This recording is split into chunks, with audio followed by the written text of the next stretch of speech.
Hey guys, tonight we're slipping back through time, not with a bang or a time machine, but with the slow, rhythmic sound of a comb pulling through thick hair, the smell of palm oil in the air, and the hush of voices deep inside the royal court of the ancient kingdom of Benin. You're sitting low on a woven mat, under the shade of a silk cotton tree, watching an elder part a young woman's hair with the precision of a sculptor. Her scalp gleams. The coral beads catch the sunlight like tiny embers. These aren't just hairdos. These are declarations, prayers, warnings, and sometimes punishments. Oh, and just a heads up, you probably won't survive this as a trend. These styles took days. Literally. Your TikTok attention span is about to get a serious workout. So, before you get comfortable, take a moment to like the video and subscribe, but only if you genuinely enjoy what I do here. Also, let me know in the comments where you're listening from and what time it is. I'm betting someone out there's brushing their teeth in Finland right now. Now, dim the lights, maybe turn on a fan for that soft background hum, and let's ease into tonight's journey together. You crouch on the palace steps in Benin City. It's the mid-15th century, and the court is buzzing with preparation. A royal festival is coming, and that means hair. Mountains of it. Or at least, it looks that way. Each style engineered with height, complexity, and meaning that would make your local salon weep with envy. The young woman in front of you is an Ioba, a queen mother. You'd know this even if you hadn't just eavesdropped on a passing courtier. Her hair screams it. Raised into horned peaks and thick loops, her style is saturated with coral beads imported all the way from the Portuguese coast. Her braids glint like wet rope. You get the sense that if she nodded too hard, she might knock someone over. Each bead isn't just pretty, it's a currency, a prayer, and a boundary. No one below her rank dares copy the placement of those side spirals or the exact number of beads on the top knot. You do? That's grounds for a fine. Maybe a public scolding. Maybe worse. Because in Benin, hair isn't just fashion. It's law. It's lineage. It's war paint. And behind every ceremonial hairstyle stands the sculptor, a member of the Iwu Guild. These weren't just barbers. They were elite shapers of destiny. Men and women trained from childhood to memorize clan-specific styles, read scalp shapes like palm leaves, and apply oils mixed with crushed herbs, cowrie dust, or even, brace yourself, fish gall. Hey, gotta keep that shine somehow. This Iwu artisan pauses to dip her fingers into a small clay bowl. The mixture smells earthy, like a swampy garden after rain. She rubs it between her palms, then presses it into the base of a braid. The smell hits you right behind the eyes, but the Queen Mother doesn't even flinch. She's used to it. This concoction supposedly keeps her protected from spiritual attack during the upcoming rites. Historians still argue whether the coral beads were originally reserved only for the Oba and his immediate household, or if ambitious nobles eventually borrowed the trend to climb the ladder of court fashion. What's clearer is that by the 1500s, the styles had taken on a kind of hierarchy you could read like a resume. Horns, political power, loops near the ears, fertility blessings, a twisted braid shaped like a dagger. Oh, someone's made enemies recently. One fringe theory, pun absolutely intended, suggests that certain styles mirrored the architecture of Benin itself.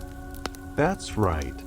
Some scholars think the triple-looped chignon seen in early court portraits mimics the layout of ceremonial gates into the Oba's compound.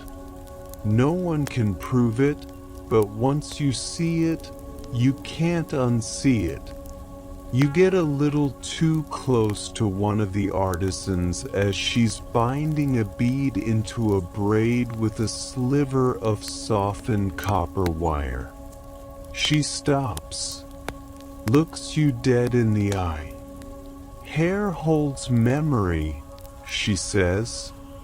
"You don't touch unless you're ready to carry someone else's spirit." You shuffle back a respectful 3 steps. As the sun begins to set, the courtyard starts to glow, not from torches, but from the low gleam of dozens of polished styles finished and oiled.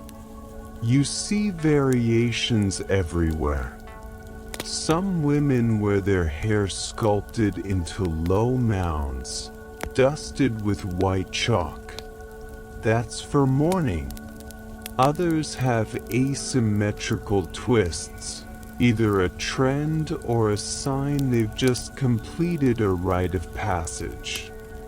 One girl, maybe 11, has 2 little buns shaped like snail shells.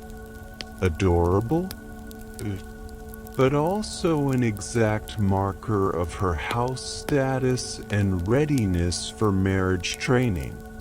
Sorry, Barbie bangs, Benin braids don't play. There's laughter as one older woman recounts a tale of the time her cousin's braids were too tall to bow in front of the Oba.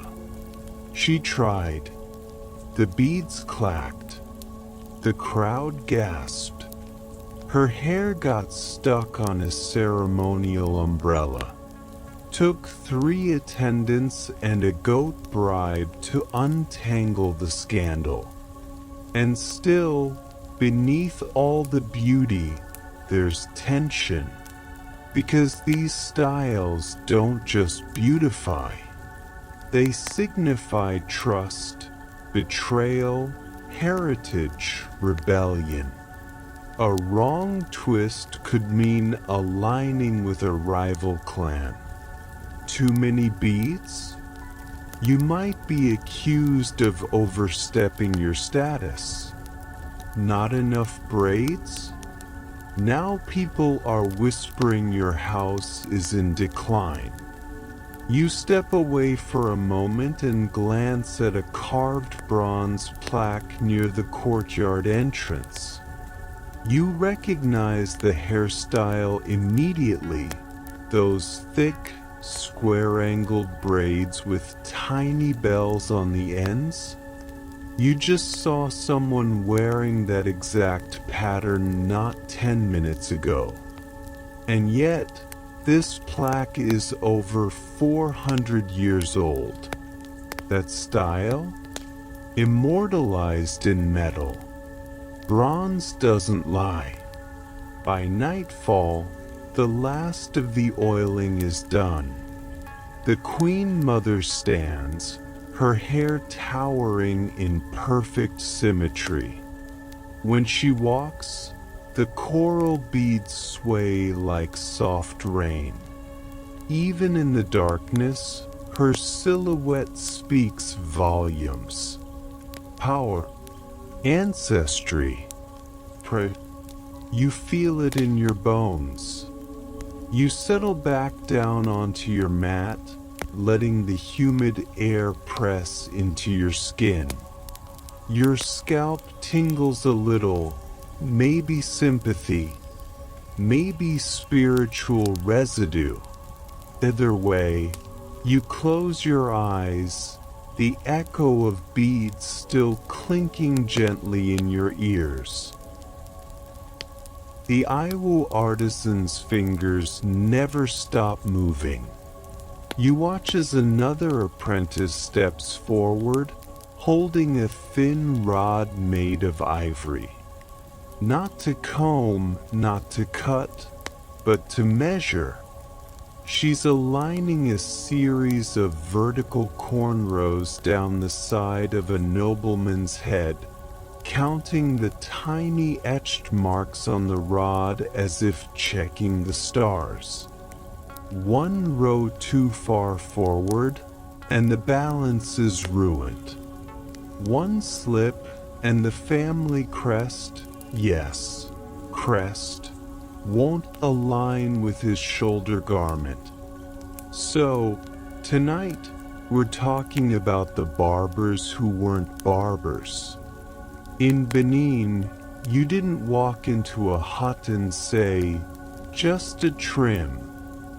You petitioned the Iwu, an elite guild of hair shapers, dye mixers, and scalp readers whose work was part cosmetic, part cosmic. You sit under the awning of a narrow courtyard in Ugbeig, the artisan district. It's just after dawn. Already the air hums with chatter, scent, and smoke. The man before you is wrapped in a red cloth and a strange nervousness. He's not royalty, but he's trying to look close to it. That's dangerous.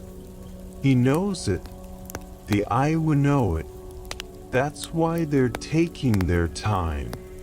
You'd think hair would be a private matter, but here, it's a public declaration of rank, of loyalty, of which Orisha you pray to when no one's watching. And the Iwu controlled all of it, not with scissors, those were rare, but with fishbone picks, copper pins, and threads soaked in fragrant oils. Each Iwu master knew which hairstyles belonged to which family, which twists were for mourning, which braids could only be worn during lunar festivals. Break those rules, and it wasn't your hairline you had to worry about. It was your bloodline. Historians still argue whether the Iwu emerged as a branch of the royal priesthood or as a separate artisan class that rose to power in parallel with the bronze casters. Either way, they weren't your average back alley stylists. They trained for years under a master. They were called upon to sculpt royal wigs, prepare sacred dancers, and mark rites of passage. And sometimes they were called into the palace for more delicate work. Disguises, secret markings, hidden messages woven into cornrows. One fringe scholar even claims that certain rebel factions used Hairstyles to code messages about Oba loyalty. Twists that spiraled clockwise were safe, counterclockwise meant trouble. Total conspiracy theory? Maybe. But if you saw the way that apprentice just double-checked her braid direction, you'd at least wonder. The man in red finally speaks. I want something bold, to show I've returned stronger. The Iwu master raises an eyebrow. Strong like the leopard? Or strong like the palm tree that bends? That's not just poetic flair. Those metaphors mean different braid styles. Leopard strength meant sharp vertical braids mimicking claws and stripes. A warrior style, aggressive, hard to wear without serious backup. Palm tree strength? That's a more diplomatic look. Rounded spirals that suggest patience, rootedness, and the ability to weather a storm without snapping. The client hesitates. Palm tree. Smart move. The master dips a hand into a gourd of yuccan oil. That spicy yellow stuff made from bixa seeds and once used to dye battle cloth. On the scalp, it stings a little, but it seals the hair, darkens the tone, and protects against lice. And yes, it smells a bit like roasted peppers. Not a vibe you'd expect from a hair salon, but hey, it works. You notice the younger apprentices watching the master's every move. Not just to learn the style, but the rhythm. Iowa hairstyling wasn't just technical, it was musical. Braid, twist, beat, oil, pat, loop. There was a pace to it, a ceremony. In some rituals, drummers would even match the beat of the braiding. Hair and music woven together. One open scholarly debate still floats around. Did the Iowa borrow these beats from the palace drummers, or did the palace mimic the Iowa tempo during key ceremonies? It's a chicken and egg situation, and scholars continue to throw shade across symposium panels to this day. As the man's style takes shape, you see the pattern emerge. Coiled curves along the back, a single vertical part down the center, like a tree split by lightning, then healed. There's even a small bronze clasp tied in near the nape of his neck. A nod, perhaps, to his mother's clan. Or maybe a not-so-subtle message to his political rivals. I may bend, but I remember. A nearby woman leans over and whispers, "Last time someone wore that, they got a marriage proposal by dusk." You raise your eyebrows, but she shrugs. Hair talks louder than mouths. One quirky detail you overhear as the stylists prepare for the next client. If a braid accidentally formed the shape of a lizard tail, you had to stop, unbraid, and start over. Lizard tails were a symbol of betrayal, and no one walks into a festival looking like they double-crossed their cousins. Superstition? Sure. But in a city where hair could literally rewrite your reputation, why take the chance?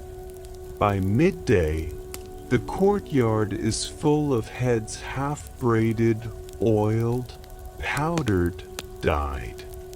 Some women have their hair packed with crushed charcoal and then overlaid with a thin layer of chalk paste.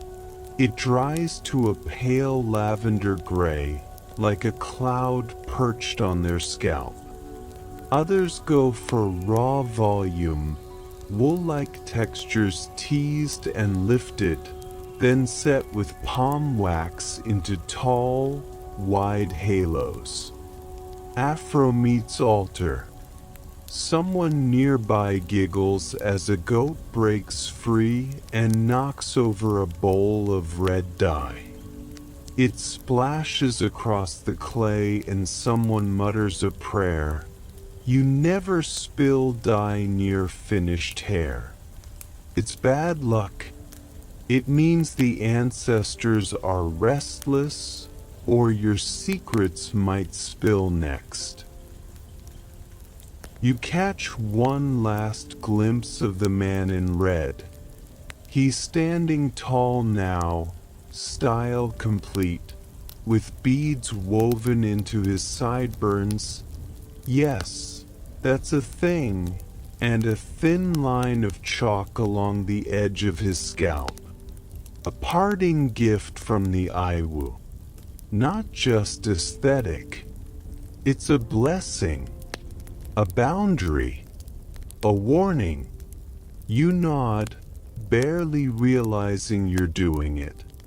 The artistry, the unspoken codes, the hours of stillness. It's hypnotic. You blink and realize it's almost evening. The Iwu are sweeping up hair, oiling combs, sharpening new picks.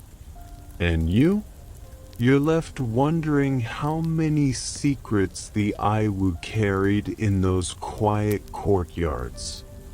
How many histories, affairs, rebellions, trysts, and betrayals were whispered across braiding benches and never recorded in bronze or ink, just locked forever in loops and knots and oil-slicked curls.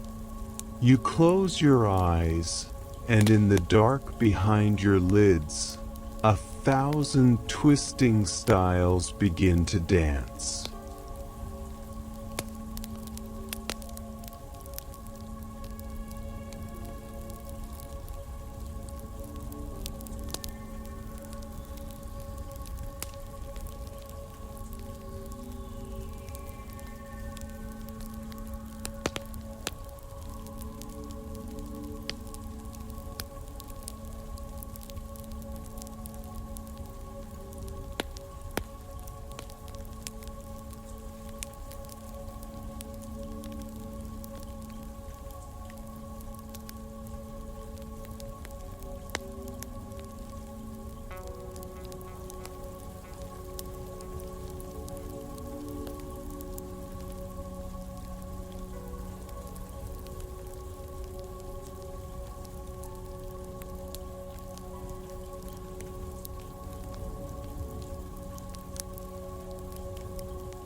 The torches flicker low. One by one, heads are wrapped in cloth or covered in netting to protect the styles. You hear someone whispering the names of their ancestors again, the rhythm slow and even, like a lullaby. And then quiet. You close your eyes, the scent of ashen oil still clinging to your clothes. Somewhere inside you, a single twist curls, softly anchoring a story that no one else will see, but one you'll never forget. You awaken to the sound of clanking bronze, a rhythmic, almost hypnotic beat that rattles through the palace corridor like a distant heartbeat. But it's not drums. It's the sound of ceremonial combs, hanging like charms from the waist of an Iwu master as she moves through the royal courtyard, her hair stacked in 3 gravity-defying cones, each one wrapped in strands of dyed raffia and etched copper pins.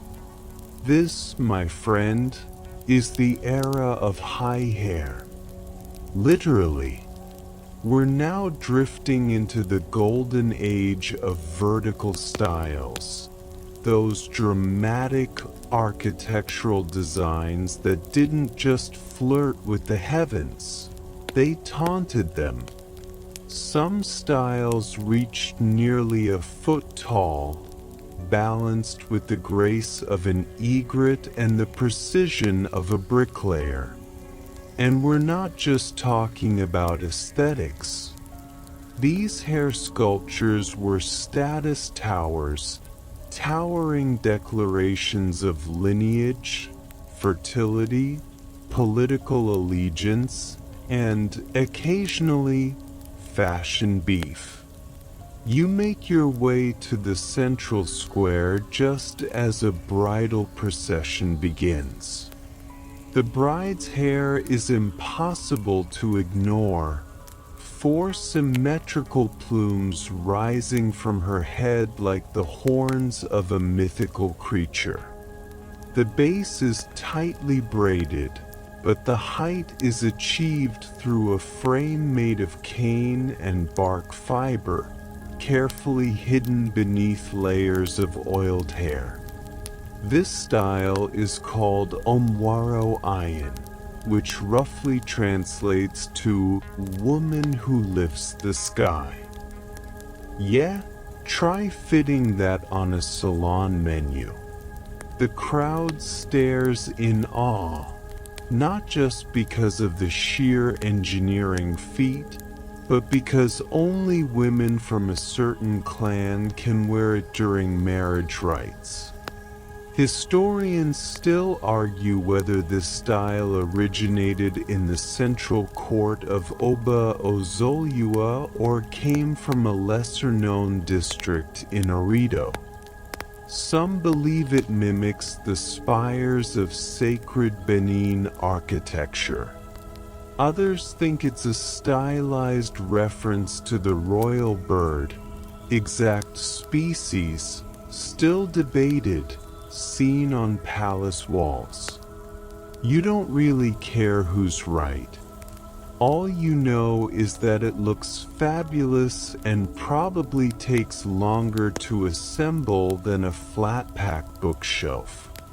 You're ushered forward to the bridal tent, where the Iowa stylists are still applying finishing touches.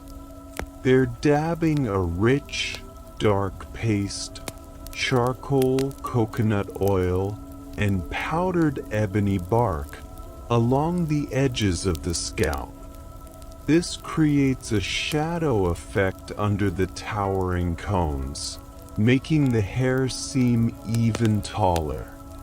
One apprentice sighs, "It's like painting a temple every time." You believe it. Here's a quirky tidbit for you. If a bride's towering hairstyle started to tilt during the wedding, it was seen as an omen. A slouch to the left meant her husband would be unfaithful. A wobble to the right meant she might bear twins, a blessing, but a chaotic one. Some poor stylists even tied invisible threads from the hair to the bride's necklace to keep it balanced. Subtle? Effective? Surprisingly.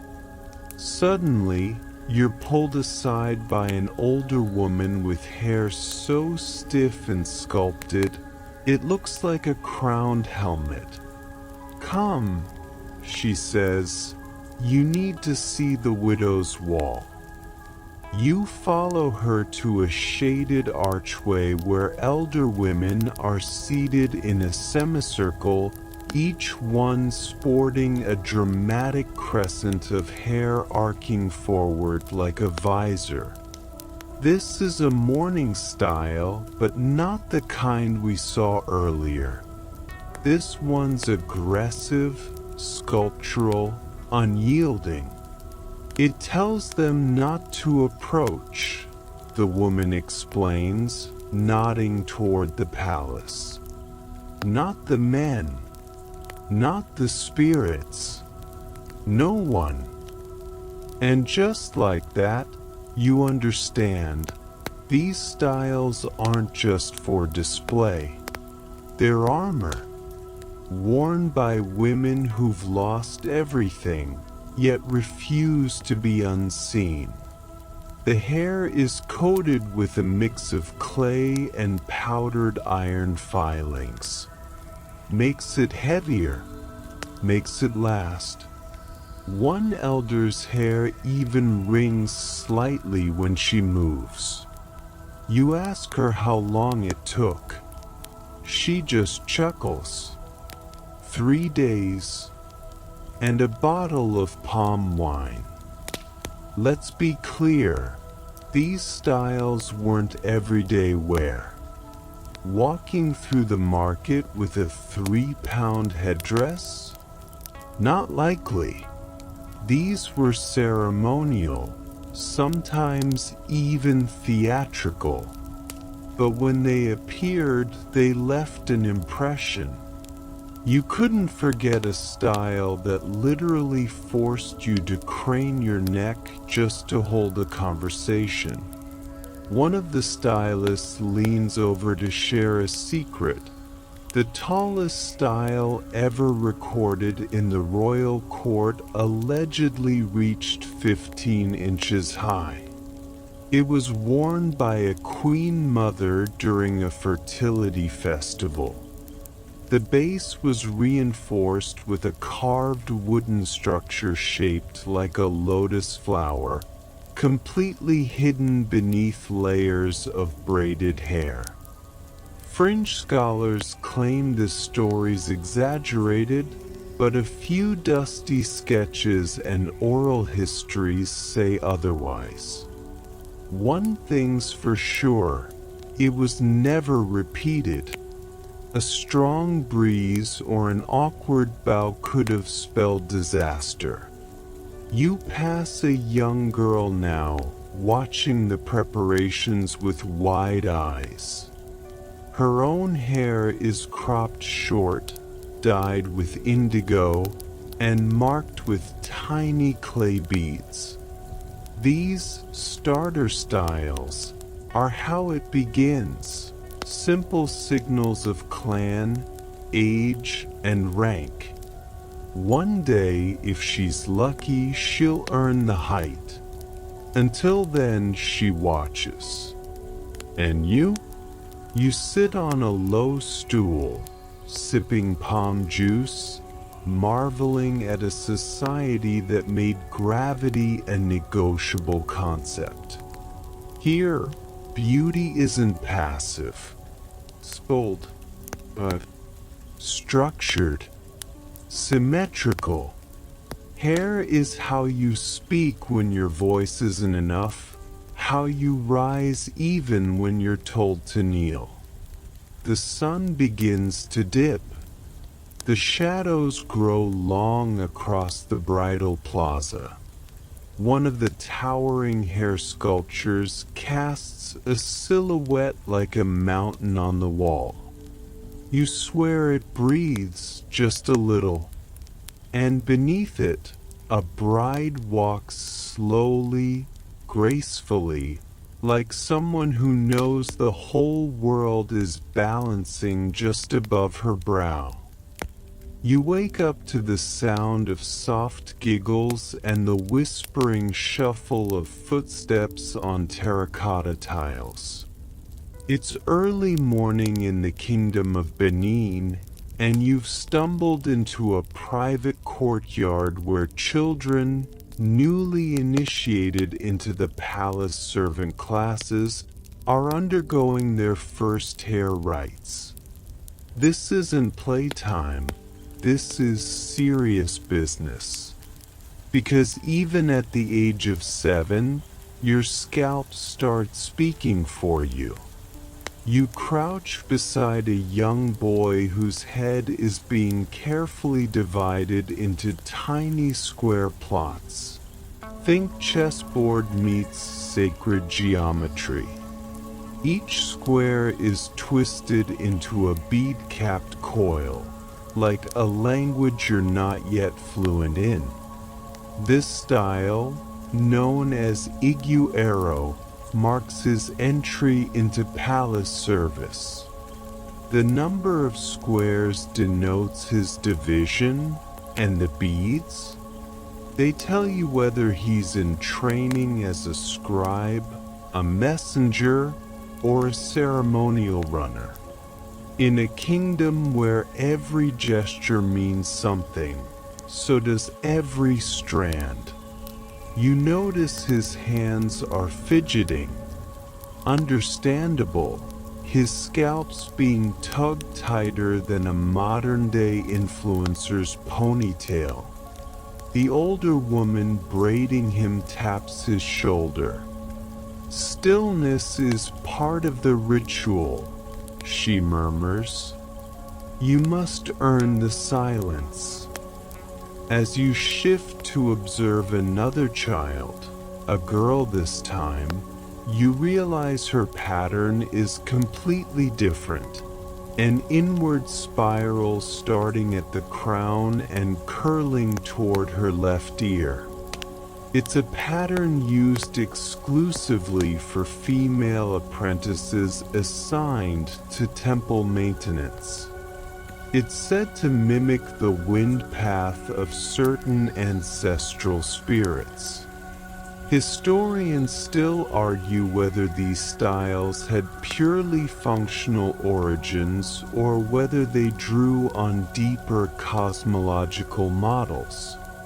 Some even propose that hair direction was once used to track celestial movements, like a soft, oily astrolabe etched into the scalp.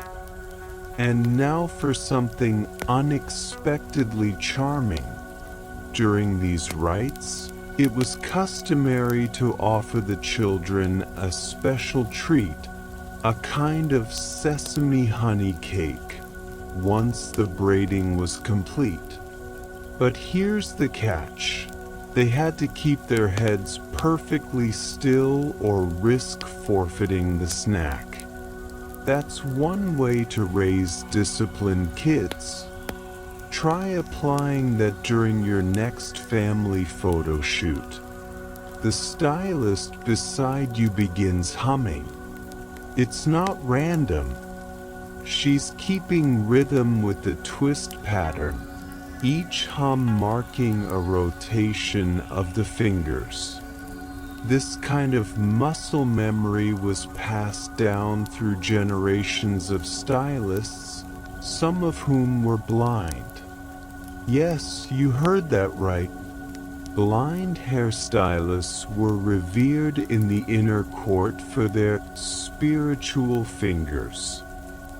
Legend said they could read a person's fate just by touching the scalp, like fortune tellers with coconut oil. Now, let's take a little walk to the outer training enclosure, where adolescent initiates are undergoing their advanced hair trials. You hear shouting, then laughter, then more shouting. It's organized chaos. These older boys and girls are being tested, not just for physical agility or memorization skills, but for their ability to recreate traditional hairstyles from memory. Each apprentice must style another's hair in a historically accurate design. Mess up? You're back to millet pounding duty. One student, sweating and determined, is trying to replicate the Ikasa loop, a style once favored by royal musicians. It involves wrapping the hair into a thick roll that loops over the crown like a padded arch, then weaving thin palm fibers through it like spokes. Difficult? Absolutely. Practical? Not even slightly. But on festival days, it bounced beautifully to drum rhythms. And here's the quirky detail. Some versions of the Ikasa loop were scented. Stylists would embed crushed cola nuts, clove powder, or even dried lemon peel into the base, so that as the wearer danced, the heat of their body released subtle waves of fragrance. Portable perfume. Centuries before spray on anything. You move deeper into the courtyard and notice a striking sight. Two initiates practicing what looks like mirrored braiding, each creating a pattern on the other's scalp that is a perfect inverse. These are twin stylings used during the moon celebrations.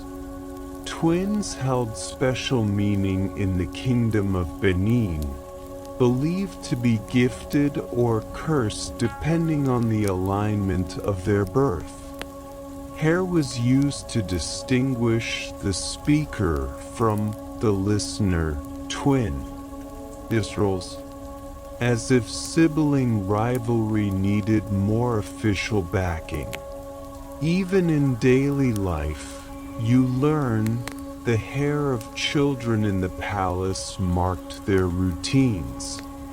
Circular crowns for those learning oral history. Forward-swept coils for those assisting herbalists. And plain shaves for disciplinary training periods. The message was always, "We see you. We know who you are. And so does your hair." You pause near a woven mat where an elder stylist sits before a bowl of dyed threads. Indigo, ochre, and a rare red made from snail shells. She's preparing to thread a complex design called IBIESI, a victory motif traditionally worn by children of warriors. Though none of these kids have seen a battlefield, the kingdom ensures they understand the legacy. A red thread through a center braid signals pride. A knot at the nape signals humility. And if both appear together, you're ready. Historians still debate whether these childhood rites were unique to Benin or whether neighboring Yoruba and Nupe kingdoms influenced the system. There's overlap, to be sure, but the specificity of Benin's scalp code feels different. It wasn't just for show. It was a living archive. You wore your curriculum. You sit back and take it all in. The clicking combs, the rhythmic humming, the children beaming beneath their new crowns. There's something powerful here. Something ancient and ordinary all at once. In this kingdom, to be a child was to begin as a blank canvas, and slowly, line by line, to be drawn into history. As the sun arcs overhead, casting long shadows of braided heads and beaded loops, you can't help but smile. You came looking for forgotten styles. But what you found is something deeper. A culture where even the youngest heads carried old wisdom. Tightly twisted, lovingly threaded, never forgotten. You're not sure how long you've been sitting there, lulled by the hypnotic click of comb teeth tapping against stone bowls, but your next destination calls with the soft urgency of a ceremonial drumbeat. It's dusk now, and someone waves you over with fingers stained from indigo dye. You're headed to the House of Elders, a quiet enclave on the palace's eastern edge where only women over 60 may dwell. And trust me, every single one of them is a walking, breathing archive of the kingdom's forgotten hairstyles. You duck under a low threshold and enter what smells like a mix of warm clay, crushed herbs, and the faint tang of wood smoke. There's laughter inside, raspy, knowing, and hair everywhere, not just on heads. No, these women keep bundles of woven hair frames hanging from the ceiling like eerie mobiles, cone shapes, coiled plates, butterfly wings formed from dried bark fiber and human hair extensions. You quickly realize that this is a design library of sorts, passed down through oral instruction and nimble fingers rather than written records. The eldest among them, Mama Ojiva, motions for you to sit. Her own hair is shorn short, but decorated with a delicate web of red coral beads, an elder's crown, not to be confused with mourning wear or apprentice markings. She picks up a bundle and begins to speak. "You see this one?" she says, holding up a horseshoe-shaped frame wrapped in copper wire. "That's Orimian's echo. Only worn once every 5 years, during the silent tribute for Oba Esigi. Braided with 7 layers on one side, 8 on the other. Always uneven. Balance was considered offensive to the spirits of the old warlords. Too perfect, too proud. That seems upside down to you, but you nod respectfully. Historians still argue whether styles like Orimian's echo were symbolic or simply artistic. Some even suggest the asymmetry was linked to a pre-colonial belief that only gods were truly symmetrical, and humans had no business copying divine forms too precisely. A kind of spiritual humility written into hair. You notice a frame shaped like a spiral staircase. Ah, that's a traveling style, Mama Ojiva explains. Worn by women trading pepper to the northern borders. Easy to cover with cloth when danger approached. And the coils? She leans in. Perfect for hiding coin slivers. Or in my day, love notes. You're about to ask more, but someone enters carrying a tray of warm pap and cola nut crumbs. The stylists settle in. It's story time now. Each woman takes turns describing the hairstyle that defined her youth. One recalls the Ebri Oken, a twin braid style twisted with leather cord, said to prevent illness if worn before the New Yam festival. That's not real, another scoffs. My cousin wore it and got worms. Cue a round of scandalized laughter. You learn that the names of styles often change depending on who wore them. The same design might be called Iaribe in the royal court, snake's back among the fisher clans, and mother's rope in the western provinces. Identity wasn't just worn, it was renamed, recontextualized, recycled. Like fashion's version of oral history. Here's your quirky tidbit of the night. There was once a short-lived hairstyle known as the drunken drum. Yes, seriously. Only worn by court jesters and spirit mediums, it featured short tufts twisted upward at random angles to mimic the chaotic pattern of spilled palm wine. Think of it like a historical bedhead, but intentional. Surprisingly, it made a comeback in the early 1700s during a royal parody festival. Even the oboe wore it once.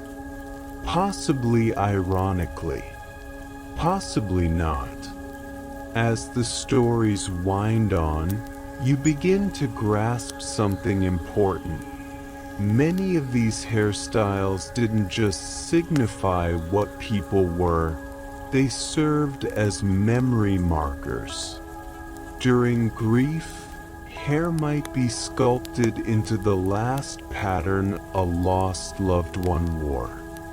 During celebration, old family styles were resurrected in tribute. One woman, Mama Ewer, gently strokes a wire-framed crown she hasn't worn in decades. I wore this when my daughter was named, she murmurs. She wears it now when she remembers me. It hits you then. This isn't nostalgia. This is continuity. The hair may come down, but the story stays up. Outside, the moon rises. Someone lights a small palm oil lamp, and shadows of coiled braids stretch across the mat like vines. Another stylist begins preparing a sacred blend of camwood powder, coconut ash, and mashed avocado pit, a mix used to revive thinning hair and keep ancestral styles looking bold well into old age. It smells earthy, like memory turned tangible. There's an open scholarly debate, still unresolved, about whether these elder-specific styles were tied to spiritual rank or simply to wisdom accrued through age. Some argue that elder styles mirror ancient cosmological diagrams, with certain loops mimicking the celestial maps carved into palace pillars. Others think it's far simpler. They earned their right to be elaborate because time had given them more stories than the rest of us. You watch as two elders begin braiding each other's hair, not in silence, but in steady rhythm, trading jokes about dead husbands and spoiled grandsons. You smile. This is beauty maintenance, yes, but it's also ritual, intimacy, defiance. A reminder that even in an empire that prized youth, the elders held the final say on what real style looked like. As the night deepens, someone places a carved gourd on the floor, filled with old combs. The youngest stylist present must select one blindfolded, then use it to replicate an elder's hairstyle by touch alone. It's a game. It's a test. It's a whisper from the past, daring someone to listen. You step back heartful. This wasn't just a night with old women and even older hair. It was an audience with architects, cartographers of the scalp, curators of a museum that exists entirely in motion, in oil, in thread and time. And as you leave, Mama Ojiva leans in close, places something in your hand, a single carved bead, worn smooth from decades of braids. Every style starts with one part, she says. Remember that. Your feet are sore from palace paths and courtyard dust, but the night has cooled to a velvet hush, and you follow the dim flicker of lanterns toward a more elusive corner of the kingdom, one that historians mention only briefly as if afraid to wake it. Welcome to the realm of secret societies, where hairstyles didn't just communicate status, they shielded truth. You duck beneath a tangle of creeping vines and enter a concealed chamber, half cave, half shrine, where flickering oil lamps bounce shadows off wall carvings.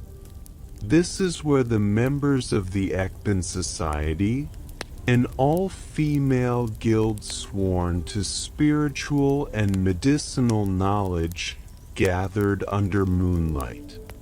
And their hairstyles? They were encrypted. At first glance, the braids look simple, perhaps even plain. No beads, no loops, just low-lying knots arranged in a strict pattern. But you're starting to recognize that with Benin hairstyles, what looks basic is often brilliant. These knots formed a code, read only by insiders. Certain pairings signified illness.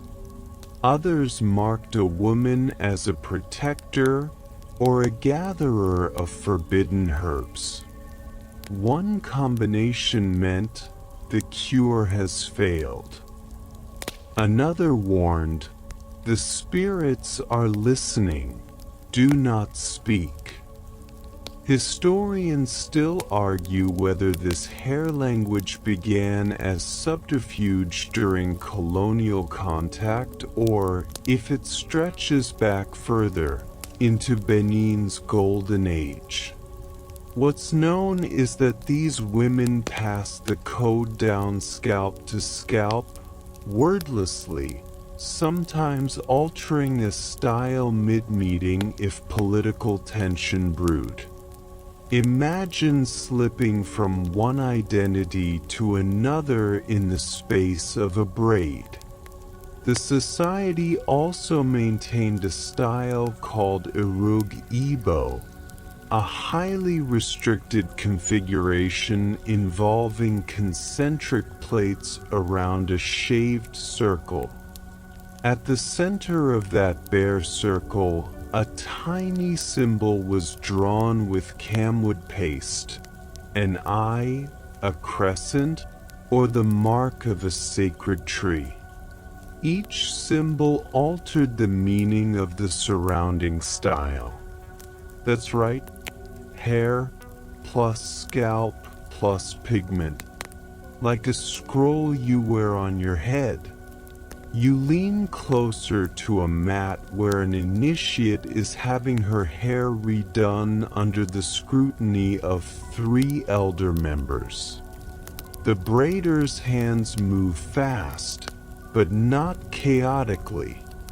She's layering information into a shape called the silent drumbeat, used exclusively during nocturnal rituals when men were barred from attendance.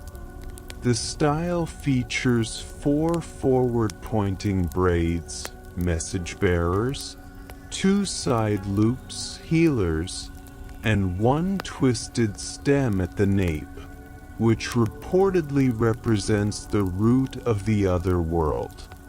It's dizzying. You're looking at a hairdo that doubles as a full mythological system. And here's your fringe fact for the evening.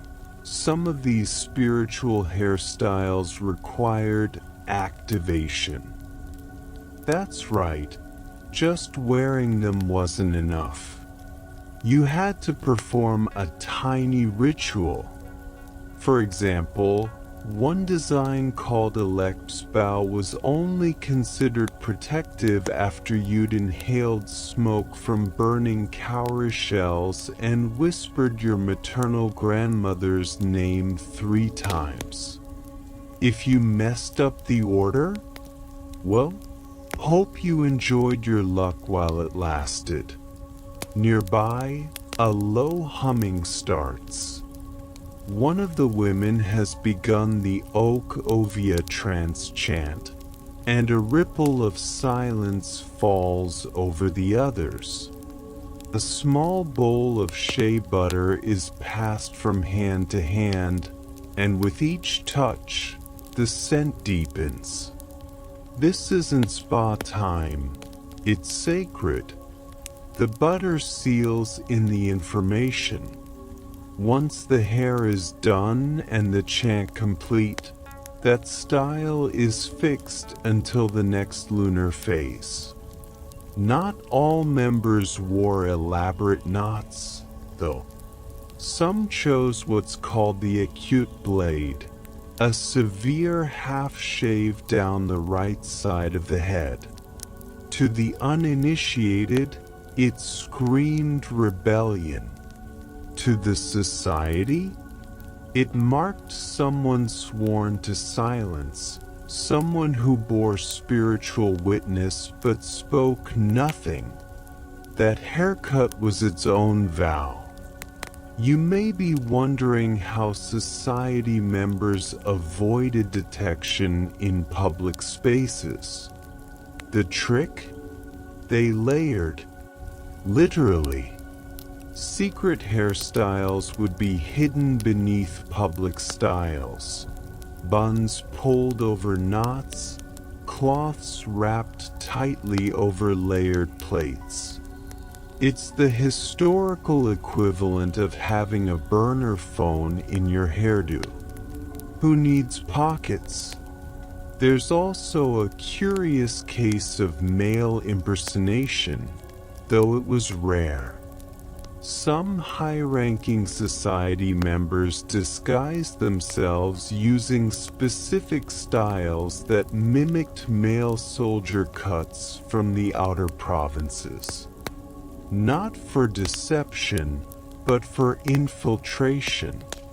During times of war, they moved between camps delivering coded warnings. And their hair?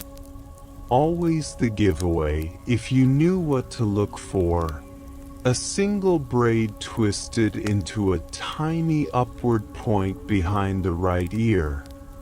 As your eyes adjust to the dim glow, you realize the walls are etched with tiny renderings, rough sketches of hairstyles from past generations. There's an entire system up there. Arrows, spirals, split lines. Think of it as a prehistoric Pinterest board for secret magic hair. You could spend hours studying it, and many do. Each apprentice must memorize the entire wall before becoming a full member. And now for one final twist.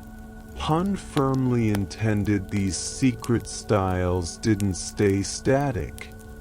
Once a hairstyle had been exposed, either through betrayal or accidental discovery, it was retired, often with a ceremonial unbraiding called the breaking of the thread. The braids would be undone in silence, and the last person to wear the design would bury a symbolic comb in the earth. Goodbye, style. Hello, legend. There's something electric in this chamber. Not fear. Not even secrecy, really. It's purpose. You're standing inside a language that's alive, braided strand by strand.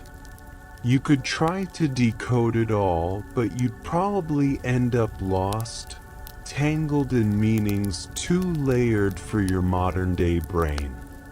And that's okay, because part of the beauty here is knowing that some stories aren't for everyone. Some hair tells the truth only in whispers.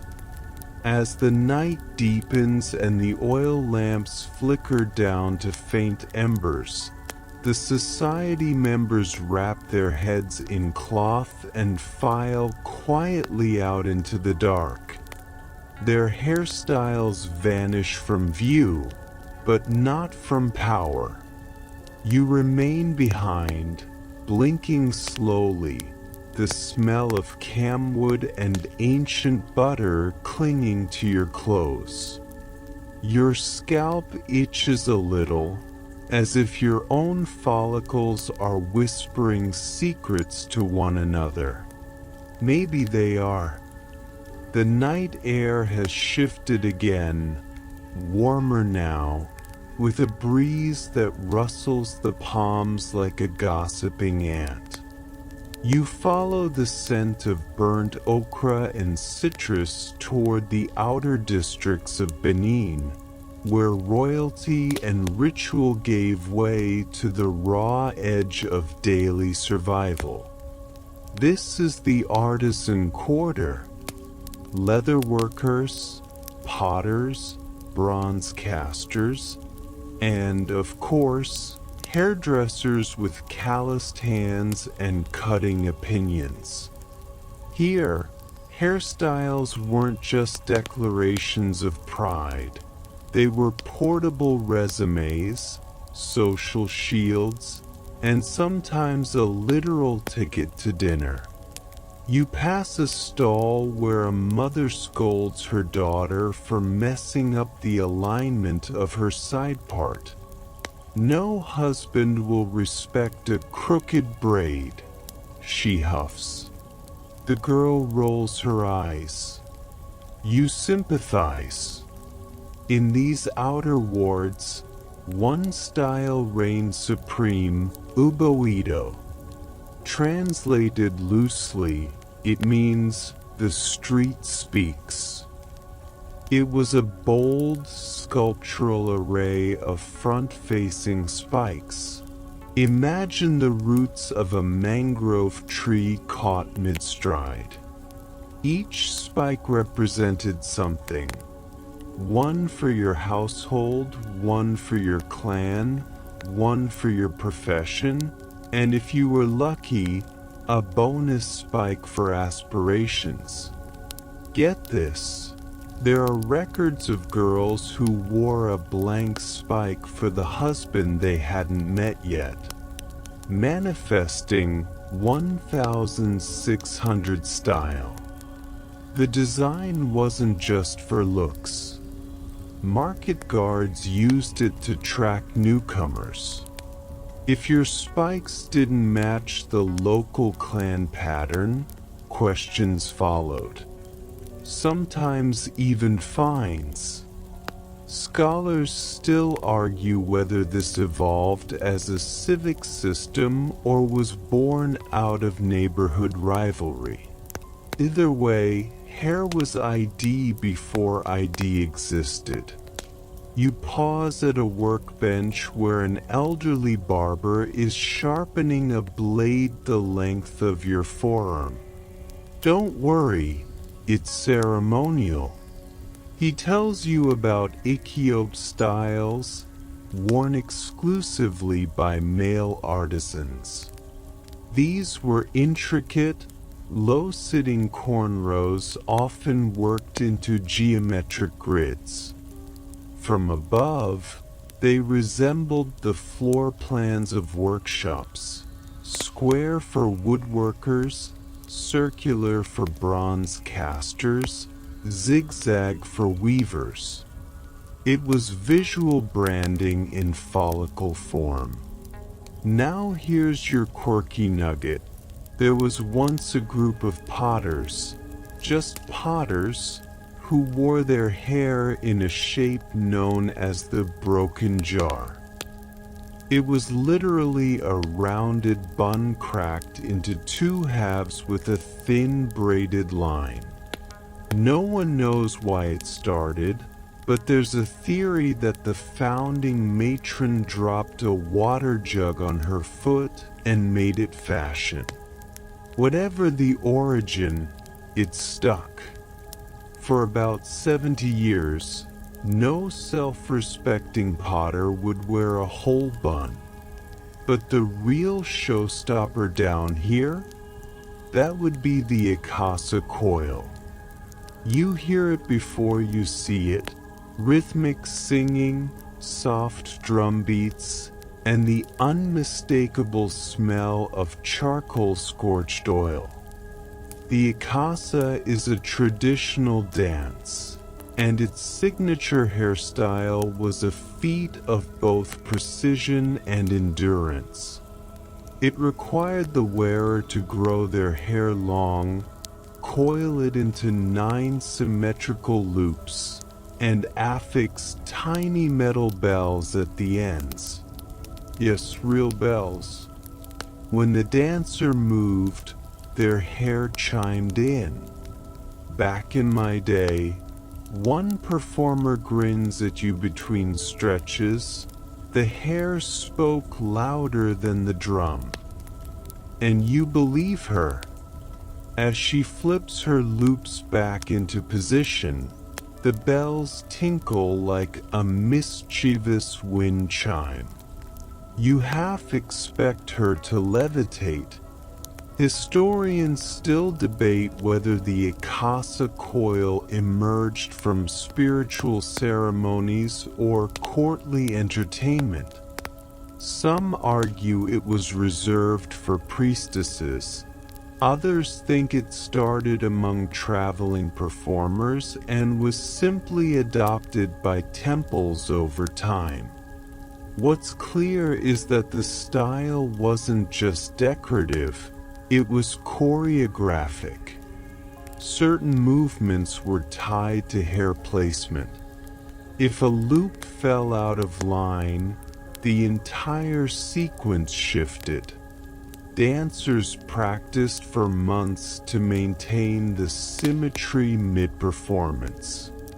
Nearby, an apprentice holds out a basket of hair tools, wooden combs with ivory teeth, beeswax sticks tinted with dye, iron hairpins shaped like tiny crocodiles. You reach in and brush against something cool and oddly shaped, a double-pronged clamp carved from bone. It was used for the now extinct style twins of the sun, worn only by women who had birthed twins and lived to tell the tale.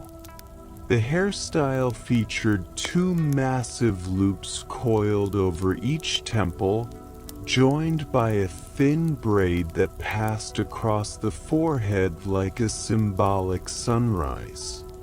Not just beautiful, practical. People gave twin mothers priority at market stalls. The hair was a signal for kindness. There's a brief pause in the hum of the quarter, and then a wave of giggles erupts from a side alley. You peek over and spot a cluster of teenage girls plaiting each other's hair while trading spicy rumors. One is attempting a comeback style, I almost lie. Yes, it's as dramatic as it sounds. Named after a historical drama involving a courtier's false pregnancy, don't ask. The style features a braid that snakes around the scalp but never touches the crown, symbolizing an incomplete truth. Of course, no one wears it seriously anymore, or do they? You start to notice something. Down here, in the dust and laughter and rough stone corners, the forgotten hairstyles aren't treated like relics. They're not museum pieces. They're still alive, adapted, remixed, even parroted. There's freedom in that. Hairstyles aren't just messages, they're memes. You begin to grasp why royal sculptors carved hair with such obsessive detail into their bronze heads. It wasn't vanity. It was voice. You rest a while listening to a hair chant being taught to a toddler. It's simple. Just rhythm and rhyme. Twist for the market, braid for the moon. Comb in the morning, shell comes soon. You hum it under your breath without realizing. It's late now, but the quarter hasn't gone quiet.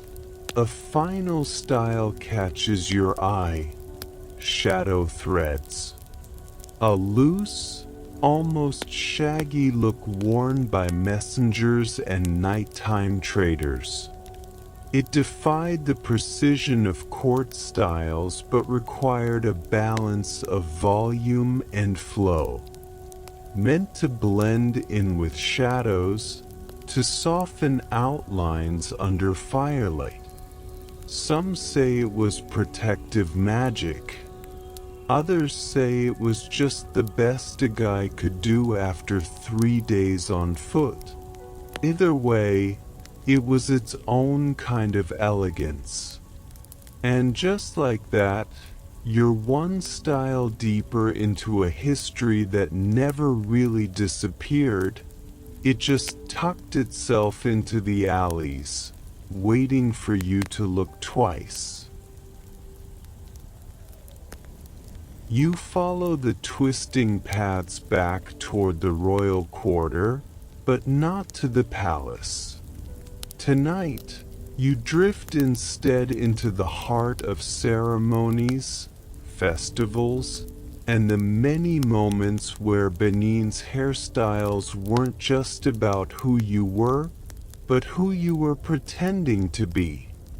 You find yourself in the center of a festival clearing, half lost in the scent of smoked fish, incense, and fresh palm wine.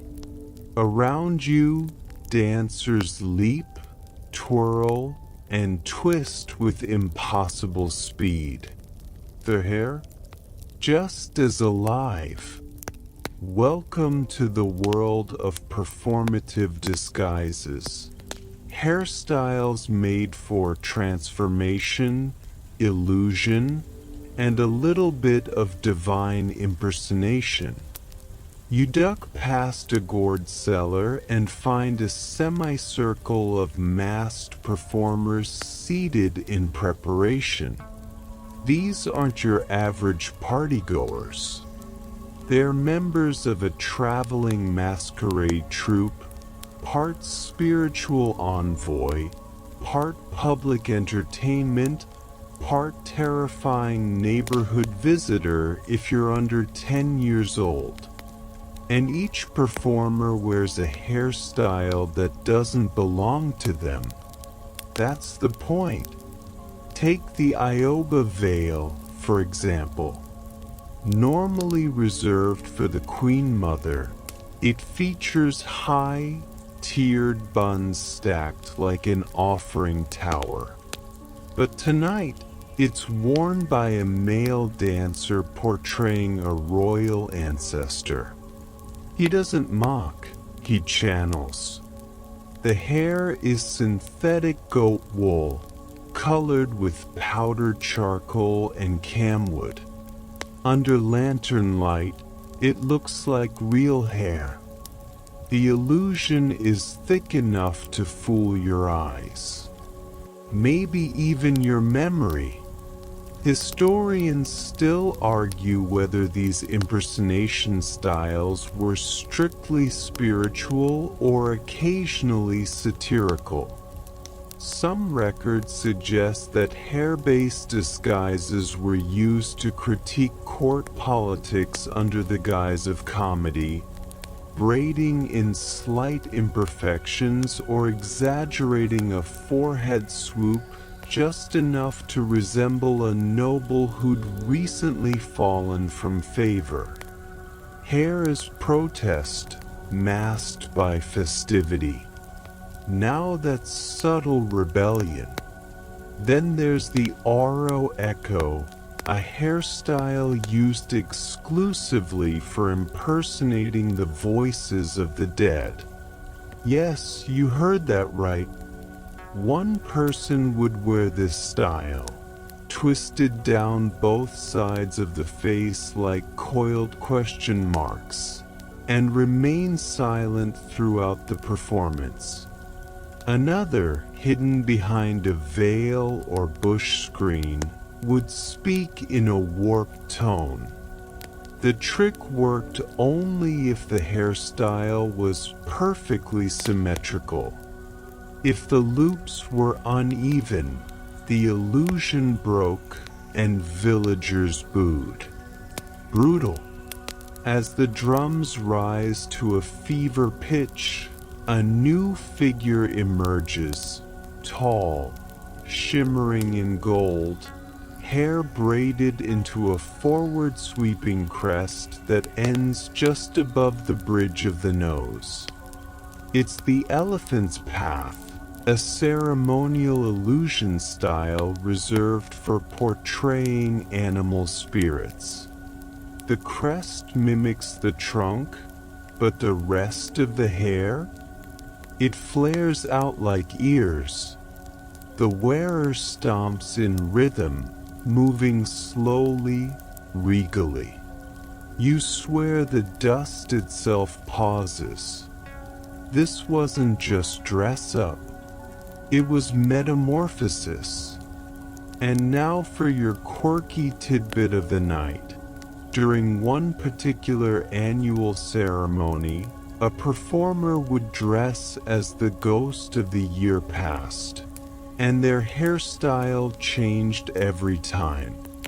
The performer had to guess what fashion had most annoyed the elders during the last 12 moons, usually something from the youths. They'd exaggerate that trend into something hilariously awful. 10 braided horns, maybe, or a bun shaped like a goat's rear. The crowd would shriek with laughter, and elders would nod, satisfied that the young had been humbled. A comedy roast delivered entirely in hair. Nearby, a quieter performance begins. This one is known as the Mother's Reckoning, a tragic tale told in 3 acts. But look closely, each act requires a new hairstyle. The actress is flanked by attendants who rebraid her mid-scene.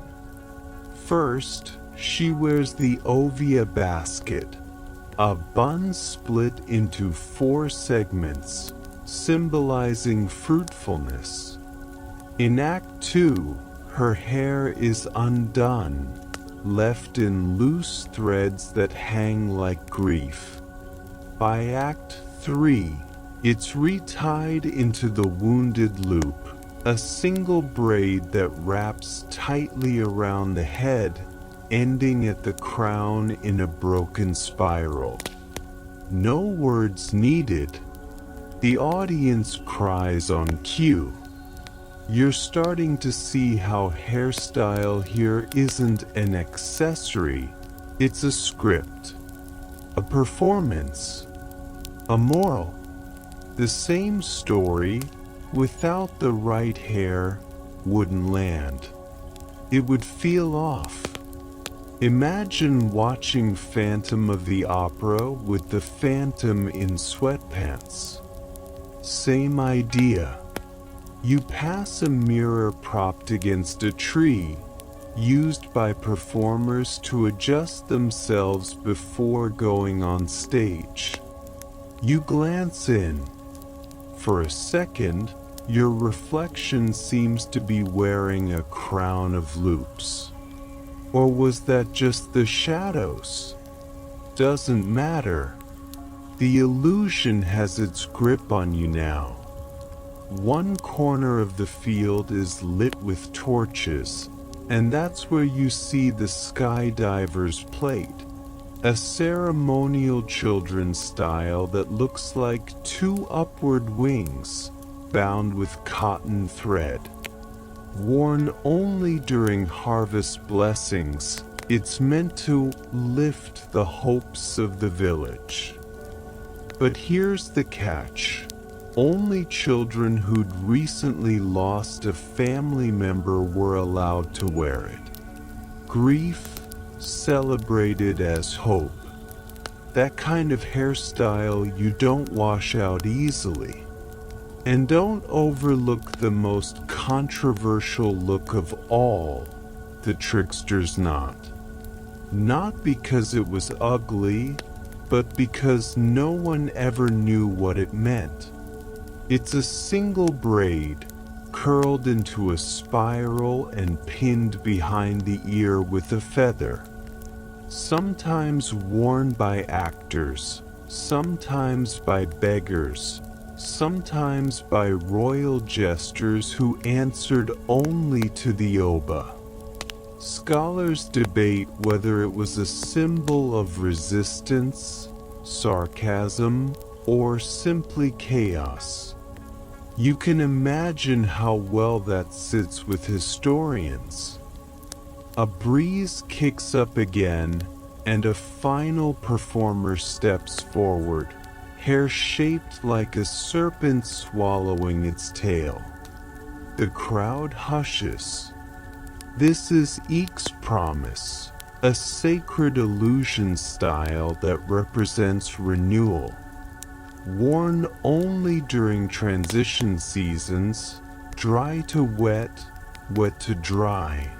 It reminds the audience that endings always fold into beginnings.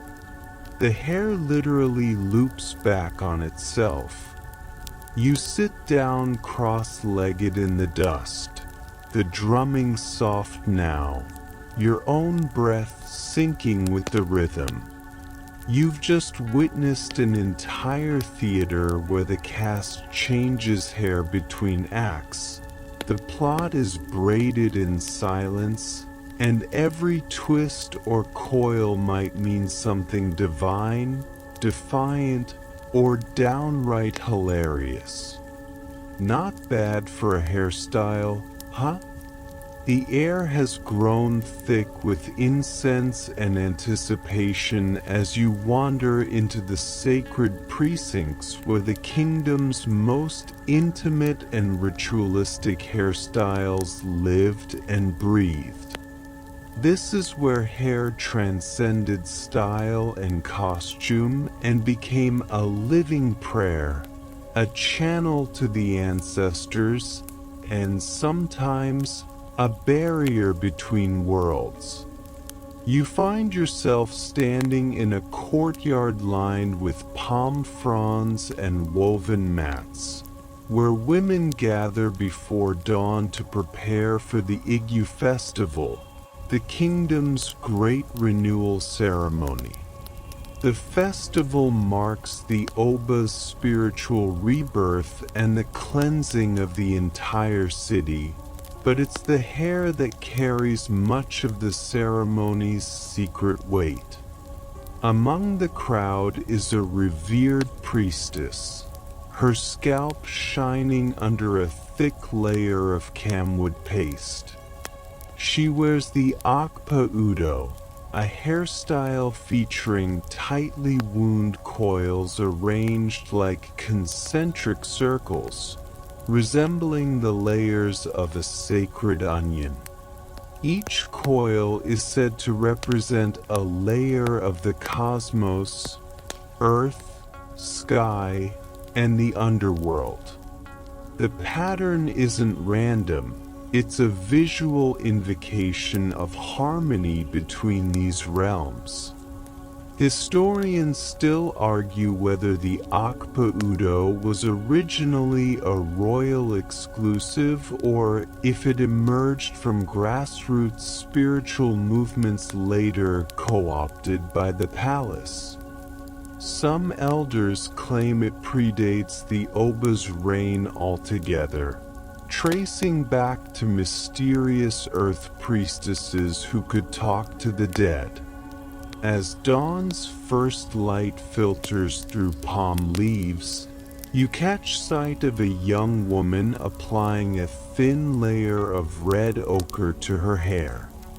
She's preparing to wear the Airban, or veil of blood. Unlike the vibrant festival colors that celebrate life, this style is reserved for mourning rites, usually worn by women whose husbands or sons have passed during the year. The braids are loose, with strands pulled forward to conceal the face partially, symbolizing grief's weight and the veil between this world and the next. Here's a quirky note. Some communities believed that if the Airban hairstyle was not worn correctly during mourning, the spirit of the departed could return as a mischievous wind, rustling leaves and knocking on doors until the style was properly fixed. This added an extra layer of pressure for grieving families. Do the hair right, or face the ghostly consequences. The festival centerpiece is the Yuji hairstyle, the Oba's signature crown braid that's woven from strands of rare ivory silk thread mixed with human hair. This style is ceremonially prepared in complete silence by the palace's chief hairdresser, known as the aisle you go.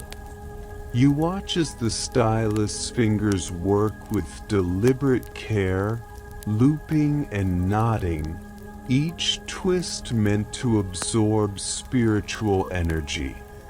You wonder how the palace keeps such secrets for generations. Historians still debate whether the use of ivory silk in the Yuji braid was a symbol of wealth alone or a magical ingredient meant to amplify the Oba's spiritual power. The silk itself was rumored to be imported from distant lands, adding an exotic dimension to the crown. Nearby, a group of initiates is learning the arrow-inal style, which involves weaving protective herbs directly into the hair. The herbs, basil, lemongrass, and bitter leaf, are thought to ward off evil spirits and bring good fortune during the festival. The scent is intoxicating, a fragrant mixture of earth and magic. A particularly fascinating tradition here is the breaking of the yoke ritual. After the festival, women who wore restrictive styles all year, tight coils or heavy braids, would ceremonially release their hair in a wild cascade, symbolizing freedom from past burdens. The act was accompanied by drumming and laughter, a collective exhale. Your own hair itches just thinking about it. There's also an enigmatic style called the silent spiral, worn by priestesses who communicate only through signs and gestures during sacred rites. The spiral is braided into the scalp in perfect symmetry, often dyed with black camwood paste. The style's silence symbolizes the sacred hush needed to commune with the gods. You watch as one of the priestesses slowly spins a small rattle attached to her braid, the sound echoing softly across the courtyard. The air is thick with reverence and mystery. And here's a fringe tidbit. Some believe the silent spiral was created to protect priestesses from curses during rituals. The braid supposedly traps negative energy, preventing it from reaching the wearer's body. Scientists might scoff, but the belief has kept the tradition alive for centuries. As the sun rises higher, the festival moves toward its crescendo. You notice a style called the phoenix coil, an elaborate braid that wraps upward in flame-like patterns, dyed in bright reds and oranges. It's worn only by the Oba's most trusted warriors during the final cleansing rite, symbolizing their readiness to rise anew and defend the kingdom. The complexity of the phoenix coil is staggering. It's said to take 3 days to complete, with no breaks, and requires constant attention to maintain its fiery shape. Wearing it is a test of endurance and faith. You realize, once again, that in Benin, hair isn't just hair. It's history, theology, politics, and poetry, intertwined strand by strand, ritual by ritual. As the festival's music swells, you feel the hairs on your neck stand up, your senses sharpened by the invisible threads connecting past and present, flesh and spirit. Somewhere in this braided symphony lies a forgotten power, waiting for you to understand it. The scent of palm wine and warm earth lingers as you move from the ceremonial courtyards toward the quiet, shadowed neighborhoods where the kingdom's secret societies meet. Here, hair is less about spectacle and more about signaling. Coded messages woven tightly enough to keep outsiders guessing but loose enough for insiders to read at a glance. You find yourself at the entrance to a narrow alley, the walls alive with faded murals depicting masked figures and curling snakes. Tonight, the Egbasu warriors, the kingdom's feared secret society, are convening, and their hairstyles tell stories of power, allegiance, and, sometimes, danger.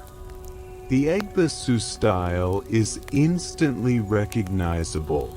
Shaved sides with a central ridge braided into a thick, knotted serpent shape running from forehead to nape. The serpent, a symbol of justice and warfare, coils menacingly. But there's more to it than just intimidation. The twists and turns of the braid map the wearer's personal battles, victories, and losses. Each knot represents a completed mission or an oath taken. Historians still argue whether the Egbasu hairstyle evolved strictly as a warrior's identifier or if it originated in earlier religious rites linked to snake worship. Some elders insist the style's roots go back to the kingdom's founding myths, where serpents guarded sacred knowledge and secret paths. The warriors paint their ridges with white chalk and charcoal to make the patterns pop under torchlight, giving the braid an almost otherworldly glow. It's said that the right mixture of chalk can render the hair temporarily impervious to fire, practical for those who often faced burning villages or ritual bonfires. As you watch, a young initiate nervously approaches the chief stylist, who begins the intricate knotting with practiced hands. This is a rite of passage, the moment when a boy becomes an Egbasu man.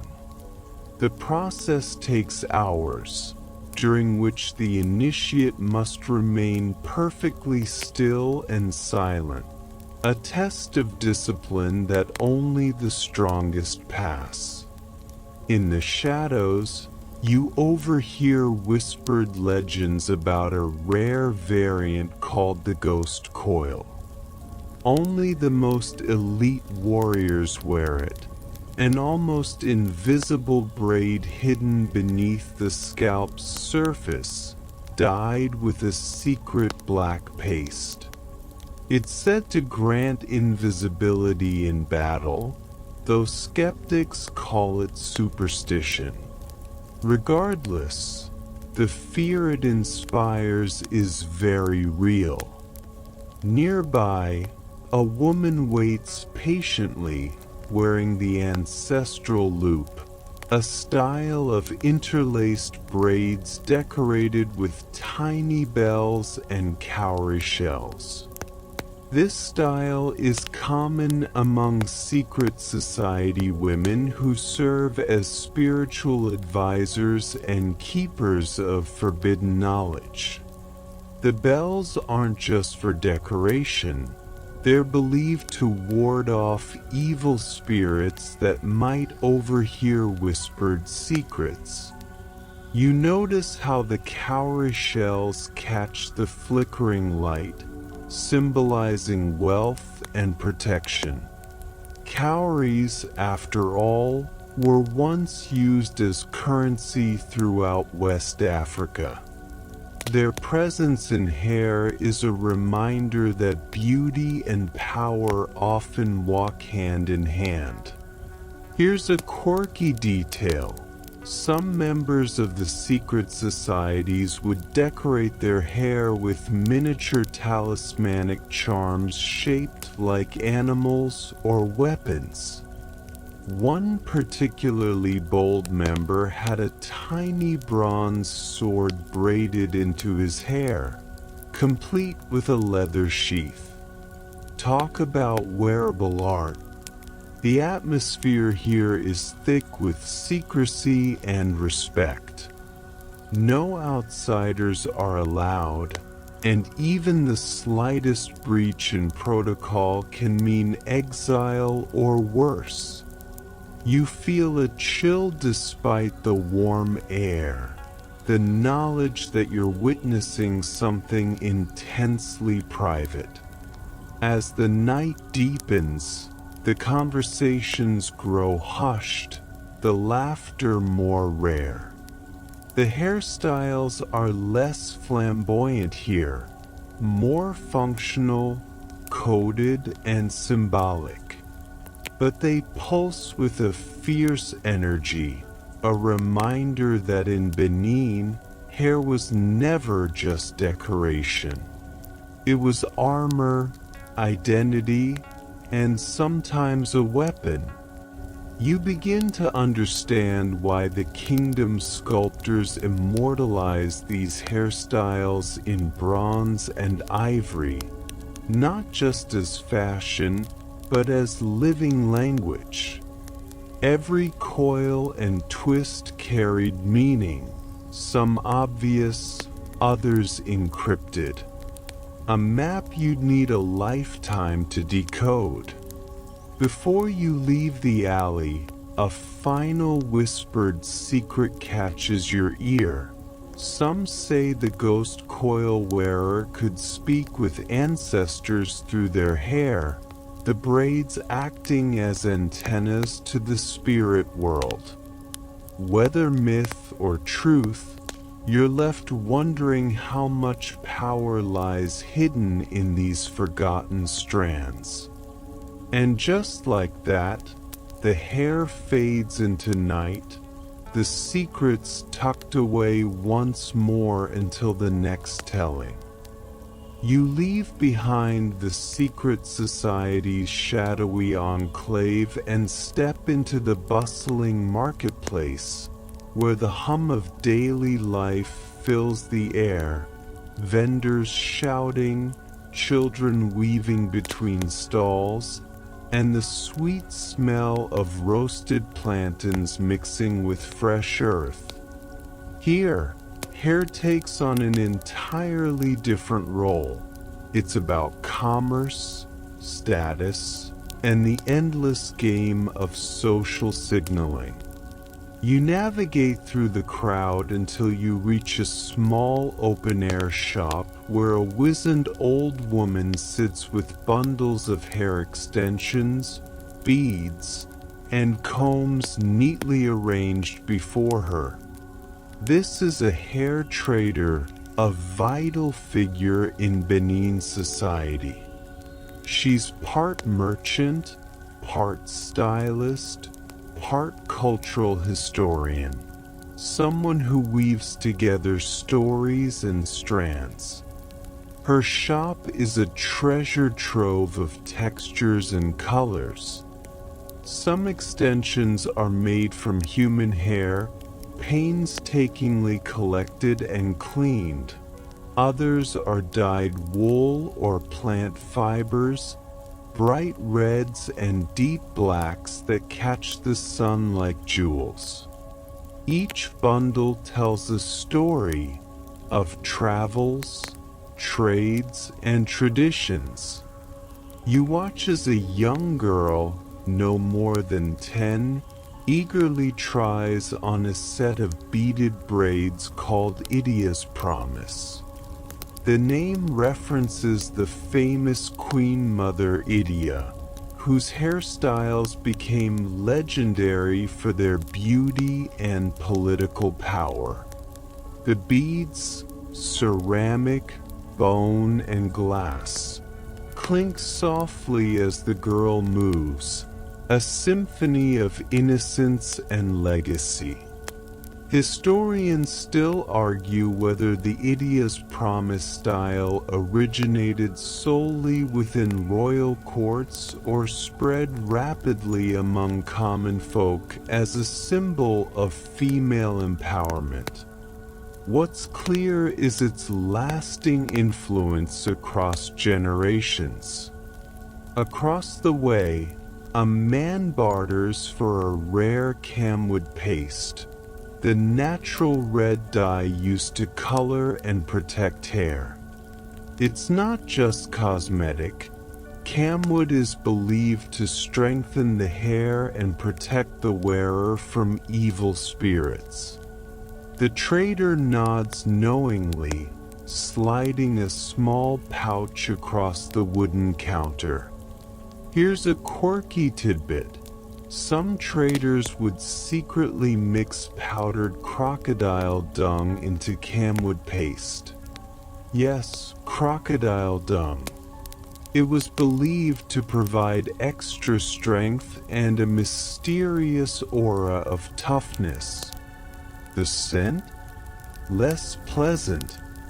Let's just say you wouldn't want to get too close at a dance party. The trade in hair products isn't merely commercial, it's deeply social. You learn that certain beads and dyes were restricted by class and age. For example, only young unmarried women could wear bright red beads, signaling availability, fashion with a purpose. Older women wore muted tones, signaling wisdom and social stability. You overhear a heated debate among traders about the rise of foreign hair, imported synthetic braids and wigs creeping into the market. Some see it as innovation and progress. Others mourn the loss of traditional craftsmanship. Historians still argue how much these foreign influences reshaped the kingdom's hair culture and identity.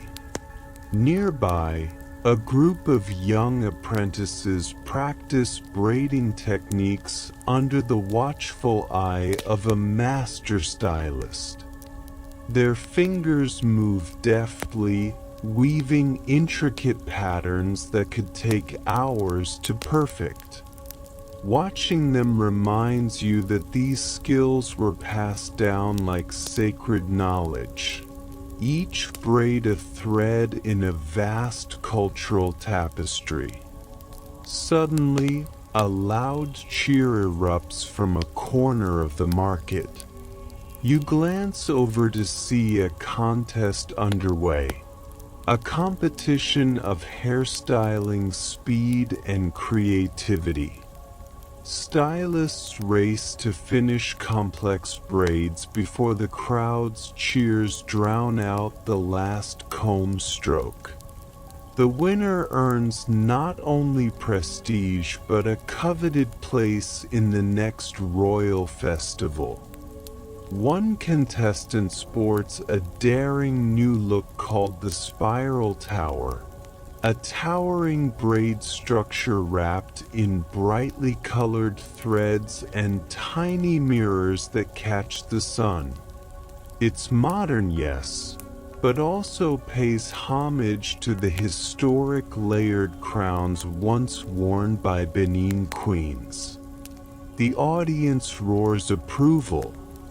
As the sun dips lower, you realize that hair here is never static. It's a living business, a cultural crossroads, a place where tradition and change collide in the most beautiful, intricate ways. You pocket a small bead given by the old trader, a keepsake to remind you that every strand you've seen today carries a story, a spirit, and a connection that stretches far beyond the surface. And so, the marketplace hums on, vibrant and alive, braided tightly with the past and the present, where every strand, every bead, every color tells a story still waiting to be told. The sun has slipped behind the horizon now, and you find yourself wandering toward the quieter edges of the kingdom, where the old forests meet the city, and the air is thick with the scent of damp earth and mystery. This is where the most enigmatic and secretive hairstyles reside, those tied not to power or beauty, but to magic and the unseen forces that govern life in Benin. You come upon a circle of women gathered around a low fire, their heads adorned with styles you haven't seen before. Thick coils intertwined with feathers, beads, and tiny bones glimmer in the firelight. They move with deliberate grace, chanting softly as they braid and rebraid their hair, as if weaving spells into each strand. This is the realm of the Ifa priestesses and Babalaos, keepers of Yoruba divination, whose influence reached deeply into Benin culture. Their hairstyles are not just decorative, they are talismans, maps of the spiritual world, and conduits for communication with the gods. One style, called the Odu spiral, is particularly striking. Long braids twisted into spirals that mimic the sacred Odu patterns used in Ifa divination. These spirals represent cycles of fate and destiny, capturing the wearer's connection to cosmic rhythms. The braids are often smeared with a paste made from crushed bark and herbs, which is said to enhance spiritual sight. Historians still argue whether the Odu spiral was a purely religious style or if it carried political weight as well, especially during times of crisis when priestesses advised kings on important decisions. You notice a young woman delicately weaving feathers into her braid, a sign of communication with the Orisha, the spirits of nature and ancestors. Each feather is carefully chosen, believed to carry the essence of a specific spirit. One feather might bring protection, another, wisdom. Here's a quirky detail. Some Ifa practitioners believed that certain hairstyles could trap mischievous spirits overnight. They would braid tiny charms or knots that acted like spiritual mousetraps, ensuring bad luck stayed far away until the braid was washed out. You overhear a debate among the priestesses about the origins of their hair magic.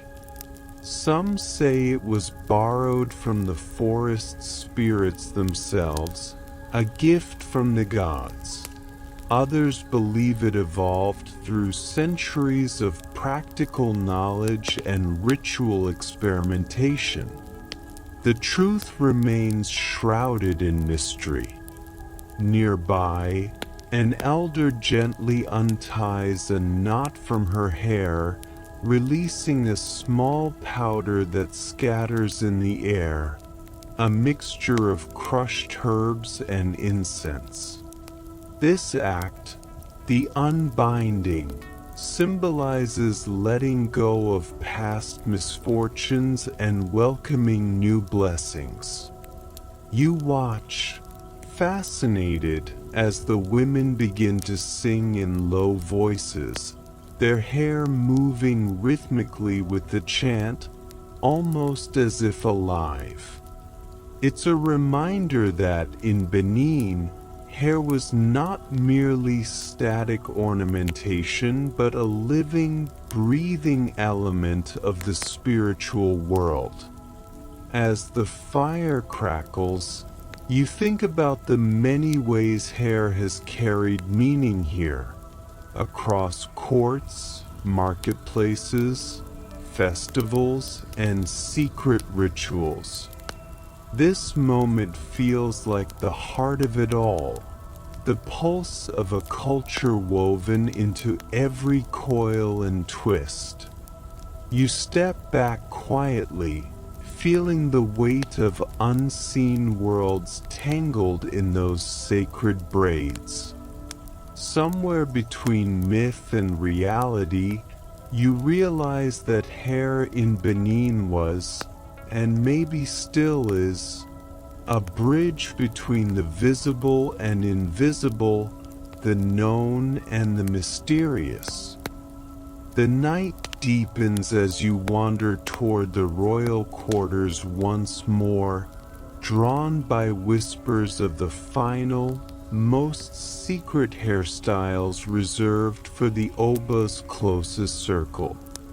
These styles are so rare, so deeply tied to power, that even many within the kingdom have never seen them.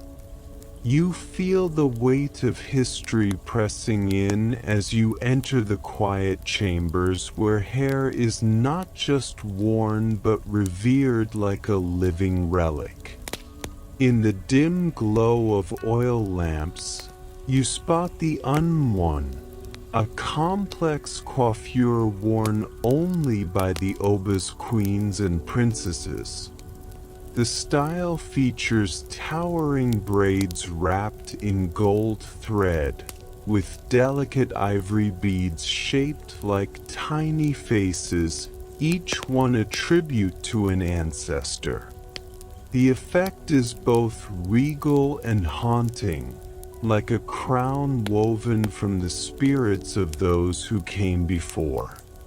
The process to create unworn takes weeks, involving rituals that include the blessing of the Oba himself.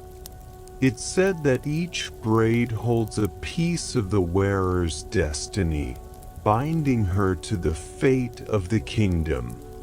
Losing a single bead or thread is considered a bad omen, something the queens guard fiercely. Historians still argue whether the unworn was inspired more by indigenous African traditions or if it absorbed influences from early Portuguese traders who brought new materials and techniques. The truth might be a complex mix of both, reflecting Benin's place at a crossroads of cultures.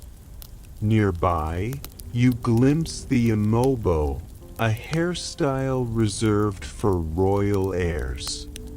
This style involves a tight network of small braids arranged in geometric patterns, dyed with a rare blue-black indigo dye. The color symbolizes strength and mystery. The intricate patterns are said to act like a secret code, readable only by palace insiders. Here's a quirky tidbit. Palace stylists sometimes whispered that the imobo braids were enchanted to grow longer or thicker overnight if the wearer passed certain royal tests. Of course, whether this was magic or just excellent hair care remains a mystery. As you watch, an elder stylist carefully tends to a young princess's hair, speaking softly in a language you don't understand. The air is thick with reverence and a palpable sense of tradition, every movement slow and deliberate. You overhear a hushed debate among the palace historians about the origins of these royal styles. Some argue they represent a visual form of political messaging, signaling alliances and succession plans. Others insist they are purely spiritual, designed to protect the wearer from curses and harm. The room is filled with the faint scent of camwood, palm oil, and something deeper, perhaps the intangible essence of legacy itself. You realize that the kingdom's most sacred hairstyles are more than just beauty rituals. They are living history, a woven record of power, identity, and continuity. Just before you leave, the chief palace stylist offers a small, intricately beaded hairpin, an emblem of your journey through this world of forgotten hairstyles. It feels heavy with meaning, a reminder that every strand you've encountered carries stories waiting to be passed on. As you step out into the cool night air, you can't help but feel that these hairstyles, once forgotten, are threads binding past and future, whispered through time. Night's hush deepens, and you drift from the royal chambers into the heart of the ancient city, where the echoes of Benin's past swirl like dust in the air. You've traveled through bustling marketplaces, secret societies, spiritual circles, and the royal courts. Now, it's time to explore the living legacy, the whispers of hairstyles that persist, transform, and survive despite centuries of change. You wander down winding lanes lined with crumbling mud walls, their surfaces softened by moss and time. The smells of cooking fires and drying palm leaves mingle, and children's laughter pierces the calm. Here, the forgotten hairstyles of Benin are not just relics frozen in bronze or ivory. They live in the hands and hearts of people who carry the past forward, sometimes knowingly, sometimes without even realizing it. You stop at a humble courtyard where a grandmother teaches her granddaughter the art of braiding. The girl's hair is still soft and unformed, but the grandmother's fingers move with patient precision, weaving patterns that echo the ancient styles you've seen etched in metal. She hums a tune, a lullaby that feels as old as the city itself. These braids aren't just for beauty, they're lessons, stories, and prayers wrapped into every twist. The grandmother talks of Igbo, the protective knots braided at the nape, which shield against bad dreams. The little girl giggles, feeling the cool touch of camwood paste and the gentle tug of the braids. Historians still argue about how much of Benin's hair culture has survived the disruptive forces of colonialism, trade, and modern fashion. Some believe that many traditions were lost or altered beyond recognition. Others argue that, like a resilient root system, these hairstyles adapted and thrived beneath the surface, influencing broader West African styles and even diasporic hair culture. You notice that in these humble neighborhoods, hair often serves as a quiet act of resistance, a way to hold onto identity when everything else feels uncertain. The girls braid in secret, mixing old styles with new ones, creating hybrid designs that speak of both heritage and hope. Here's a quirky little secret. In some homes, it's still customary to braid the hair of newborns with tiny charms woven into the strands, shells, beads, and even miniature iron crosses. These charms are believed to protect the child from harm, guide their future, and keep them linked to their ancestors. This practice traces back centuries and survived despite centuries of upheaval. You chat with a young hairstylist who learned from her grandmother and now blends traditional braiding with contemporary twists, literally and figuratively. She tells you how social media has become a new marketplace for these styles, with Benin-inspired braids appearing on international runways and YouTube tutorials. The ancient art is, in a way, global again. Yet, the conversations here also reveal tensions. Some elders worry that commercialization and fusion dilute the cultural meanings embedded in the hairstyles. Others celebrate this evolution as a form of cultural exchange and survival. The debate continues, much like it has for centuries. As the night wears on, you're drawn to the rhythmic sounds of drums in a nearby square where a festival is underway. The dancers' hair swings in wild, beautiful patterns, twists, coils, and braids adorned with beads and shells that catch the firelight. It's a living tableau of Benin's past and present, a celebration of identity woven through hair. The festival honors Igu, the New Year's ritual that marks renewal and cleansing. During this time, hairstyles often change dramatically. Old styles are shed like the past year's skin, and new ones emerge, signaling hope and transformation.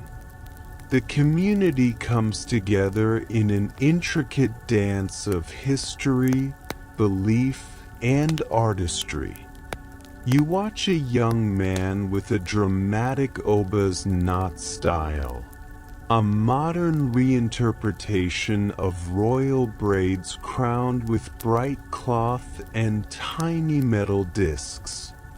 His movements are proud, confident, and he smiles as onlookers admire the bold hairstyle that ties him back to a lineage of kings and warriors.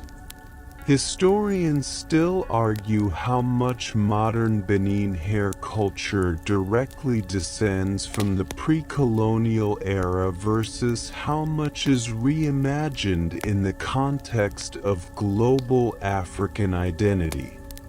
What's clear is that the conversation is ongoing, alive, and deeply felt. As you prepare to leave, you feel a profound respect for the countless hands and hearts that have shaped, preserved, and transformed these hairstyles across generations. They are more than hair. They are language, armor, ritual, and art. They are the woven memory of a people who refuse to be forgotten.